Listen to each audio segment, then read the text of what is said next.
ಇವತ್ತು ನಾನು ಮಾಡೋಕ್ಕೆ ಹೊರಟಿರೋದು 1 ಹಾಗೂ 2ನೇ ತರಗತಿಯ ಮಕ್ಕಳಿಗೆ 2ರ ಮಗ್ಗಿಗಳನ್ನು ಹೇಳಿಕೊಡೋದಕ್ಕೆ. ಈ ಒಂದು ಚಟುವಟಿಕೆಯಿಂದ ಚಿಕ್ಕ ಮಕ್ಕಳು ಬಹಳಷ್ಟು ಉತ್ಸಾಹದಿಂದ ಮಗ್ಗಿಗಳನ್ನು ಹೇಳುವಲ್ಲಿ ಮತ್ತು ಕಲಿಯುವಲ್ಲಿ ಉತ್ಸುಕರಾಗ್ತಾರೆ ಅಂತಕ್ಕಂಥದ್ದು ನನ್ನ ಅಭಿಪ್ರಾಯ. ಬನ್ನಿ, ಮಕ್ಕಳು ಯಾವ ರೀತಿ ಭಾಗವಹಿಸ್ತಾರೆ ಈ ಒಂದು ಚಟುವಟಿಕೆಯಲ್ಲಿ ಅನ್ನೋದನ್ನು ನೋಡೋಣ. ಇವಾಗ 2ರ ಮಗ್ಗಿ ಮೇಲೆ ನಾವು ಪ್ರಾಕ್ಟೀಸ್ ಮಾಡೋಣ. 2 ಒಂದೇ 2 ಅಂತ ಹೇಳ್ತೀನಿ, ನೀವು ಎಲ್ಲಿ ನಿಂತೀರಿ ಅದೇ ಜಾಗದಲ್ಲಿ ಇರಬೇಕು.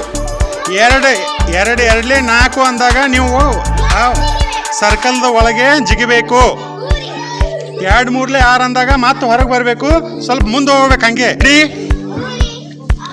1 2 2 2 4 2 3 6 2 4 8 2 5 10. ಇದು ಗೊತ್ತಾಯ್ತು ನಿಮ್ಗೆ? 2 1 2 ಅನ್ಬೇಕು, ಹೊರಗೆ ಇರಬೇಕು. 2 2 4 ವೃತ್ತದ ಒಳಗೆ ಜಿಗಿಬೇಕು. ಇದೇ ರೀತಿ ಮುಂದೆ ಹೋಗ್ಬೇಕು. ಗೊತ್ತಾಯ್ತಾ? ರೆಡಿ? 1 2 3 ಸ್ಟಾರ್ಟ್.